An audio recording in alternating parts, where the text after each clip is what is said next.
याकुक्षि विवरे कृत्वा स्वयं रक्षति सर्वतः नमामि जननीं देवीं परां प्रकृतिरूपिणीं कृच्छ्रेण महता देव्या धारितोऽहं यदोदरे तत्प्रसादात् जगद्दृष्टं मातर्नित्यं नमोऽस्तुते।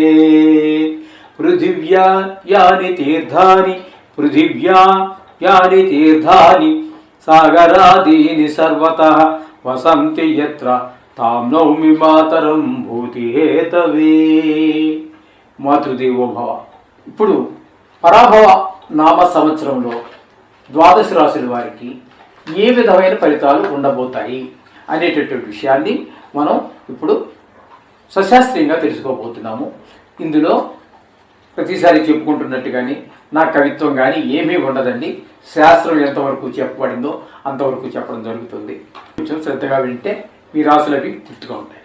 మిథున రాశి వారికి ఈ పరాభవ నామ సంవత్సరంలో గోచార ఫలితాలు ఏ విధంగా ఉంటాయో సశాస్త్రీయంగా తెలుసుకునేటువంటి ప్రయత్నం చేద్దాము. ఇక్కడ ఈ మిథున రాశి వారికి మృగశిర 3-4 పాదాలు, ఆరుద్ర 1, 2, 3, 4 పాదాలు, పునర్వసు 1, 2, 3 పాదాలు ఈ యొక్క మిథున రాశులకి చెందుతారు. వీరికి ఆదాయం 8, వ్యయం 14 కనిపిస్తున్నది. ఇంకా రాజపూజ్యం అంటే గౌరవం 1 కనిపిస్తోంది, అవమానం 7 కనిపిస్తోంది. అయితే దీన్ని బట్టి మనం నిర్ణయించే జాలము లోపల ఉన్నటువంటి గ్రహాలు లోహమూర్తిగా ఉన్నారా సువర్ణమూర్తిగా ఉన్నారా ఏ స్థానంలో ఉన్నారు అనేటటువంటి దాన్ని బట్టి మనం కొంచెం ఎక్కువ తెలుసుకునేటువంటి మరింత క్షుణ్ణంగా తెలుసుకునేటువంటి దీన్ని చూసే కంగారు పడిపోవద్దండి. ఇక్కడ వ్యయం 11 అన్నారు, ఆదాయం 8 అన్నారు, అక్కడ పడిపోయింది కదండి నా జాతకం ఉంటున్నారు కొంతమంది. అక్కడ దాన్ని చూసి కంగారు పడకండి. అని చేత మిగతా లోపలికి వెళ్ళాక ఆయన సువర్ణమూర్తిగా ఉన్నారనుకోండి, చెయ్యి ఇవ్వవలసిన ఫలితం కన్నా మంచి ఫలితాన్ని ఇవ్వగలుగుతారు. అలాగే రజమూర్తిగా ఉన్నారనుకోండి, చెడు చేయవలసిన గ్రహం కూడా మంచి చేస్తుంది. ఇట్లాంటి కొన్ని ఉంటాయి. అవన్నీ అది ఇప్పుడు మనం ఇక్కడ చెప్పుకునే సాధ్యపడే విషయం కాదు. ఇది కోర్సు చేసిన వాళ్ళకి మాత్రమే అర్థమవుతుంది. లేదా మీకు తెలుసుకోవాలని ఇంట్రెస్ట్ ఉంటే మీరు కూడా కోర్సు నేర్పే వాళ్ళు చాలా మంది ఉన్నారు. వారి దగ్గరికి వెళ్ళి కోర్సు నేర్చుకోండి. తప్పకుండా మీకు కూడా అన్ని సాధ్యమైందే లేదండి, కొంచెం కష్టసాధ్యం అంతే. మనకు ఏది కష్టసాధ్యమో అసాధ్యమని కాదండి, మనకి దాని మీద ఇష్టపూర్వకంగా నేర్చుకుంటూ ఉంటే నేర్చుకునే కొద్ది ఇంకా ఉత్సాహం పెరుగుతూనే ఉంటుంది, తగ్గదండి.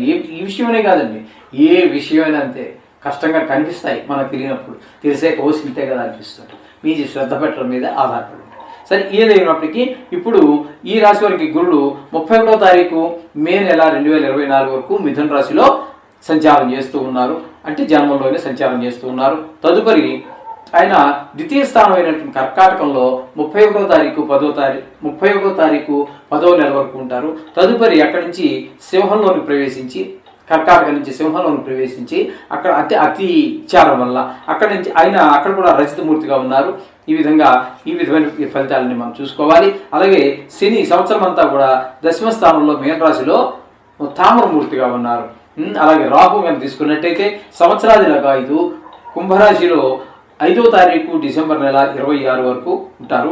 తదుపరి అష్టమ స్థానంలోనికి మకర రాశిలోకి ప్రవేశించే లోహమూర్తిగా ఉన్నారు అక్కడ. అంచేత అలాగే కేతువుని తీసుకున్నట్టయితే సంవత్సరాదిలాగా సింహరాశి యందు అంటే 5వ తారీఖు డిసెంబర్ నెల 26 వరకు ఆయన ఇక్కడ ఉండి తదుపరి ద్వితీయ స్థానంలోనికి కర్కాటకంలోకి వస్తున్నారు. అప్పటి వరకు తృతీయ స్థానంలో ఉండి అప్పుడు ద్వితీయ స్థానంలోకి వస్తున్నారు. ద్వితీయ స్థానంలోకి వచ్చినప్పుడు ఇక్కడ రజితమూర్తిగా ఉన్నారు కాబట్టి ద్వితీయ స్థానంలో ఉన్నప్పుడు మరి చాలా కొంచెం ఇబ్బంది ఎక్కువ పెడతారు. కానీ ఈ రజితమూర్తిగా ఉన్న మూలన కొంత మాత్రమే ఇబ్బంది పెడతారు. ఇటువంటివన్నీ దీనివల్ల తెలుస్తూ ఉంటాయి. ఈ రాశి వారికి ఏ రంగంలో ఉన్న వారికైనా సరే అభివృద్ధి ఏర్పడుతుంది. ఎట్లా అంటే ఆదాయం బాగుంటుంది, తక్షణ కార్యాలన్నీ కూడా దిగ్విజయంగా పూర్తి చేయగలుగుతారు.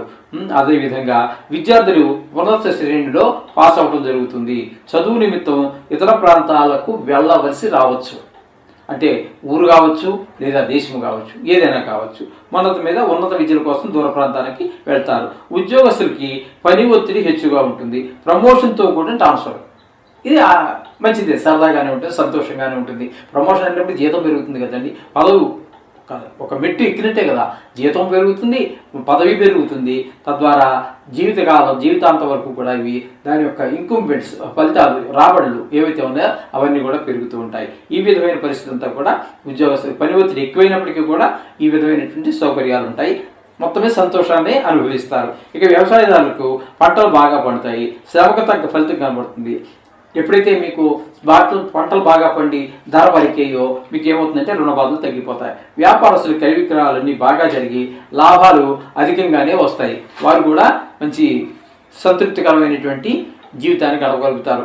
అక కళాకారులకు తీసుకున్నట్టయితే టీవీ ఆర్టిస్టులకి అలాగే ప్రతిభకు తగినటువంటి గుర్తింపు లభిస్తుంది, పారితోషికం కూడా బాగానే లభిస్తుంది.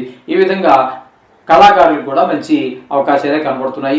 కాంట్రాక్టర్లకు కూడా మంచి అవకాశాలు కనబడుతూ ఉన్నాయి. ఎందుకంటే వీరికి కూడా అధిక లాభాలన్నీ పొందుతారు, ధనాదాయం బాగుంటుంది, కాంట్రాక్టులు ఎక్కువగా లభించేటువంటి అవకాశం కనిపిస్తుంది. ఇక రాజకీయ నాయకులకు కూడా ప్రజాదరణ పెరుగుతుంది, ప్రజల్లో పనులన్నీ త్వరగా పూర్తి చేయగలుగుతారు. ప్రజలకు ఉన్నటువంటి సమస్యల్ని వారు తీర్చడం ద్వారా వారి పలుకుబడి పెరుగుతుంది. తద్వారా రాబోయేటటువంటి ఎన్నికల్లో కూడా వారు గెలుపు పొందేటువంటి అవకాశాలకి ఒక మెట్టు అవుతుంది అనమాట. ఈ రాశి స్త్రీలకి తలసినటువంటి పనులు ఏవైతే ఉన్నాయో అవన్నీ కూడా విజయవంతంగా నెరవేరుతాయి. ఆ విధంగా వివాహ శుభకార్యాలు చేయడానికి, ఉద్యోగ అవకాశాలు రావడానికి, అభివృద్ధి చెందడానికి మంచి అవకాశాలు, గృహ అవసరాలకి కావలసినటువంటి వస్తువులు సమకూర్చుకుంటూను అన్నింటిలోనూ కూడా వీరు సంతృప్తికరమైనటువంటి జీవితాన్ని పొందగలుగుతారు.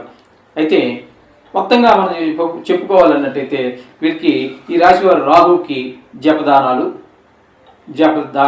కేతువు కూడా ఉలవల దానము, శనికి తైలాభిషేకము, అలాగే గురువు కూడా 4 చోట్ల 3 రాసుల్లో సంచారం జరుగుతోంది కాబట్టి కొన్ని చోట్ల మనకి అనుకూలమైన ఫలితాలు ఇచ్చిన, కొన్ని చోట్ల ప్రతికూలమైన ఫలితాలు ఉన్నాయి కాబట్టి 4 గ్రహాలకి కూడా జపశాంతులు చేసుకోవటమో, దారాలు ఇచ్చుకోవటమో, లేకపోతే ఒక 41 రోజుల పాటు మండల కాలం పాటు నవగ్రహాల చుట్టూ తిరగటం చేసినట్టయితే ఈ ప్రతికూల శక్తులన్నీ కొంచెం శాంతించి మనకు సర్వశుభాలు చేకూరుతాయి. శుభం భూయాత్.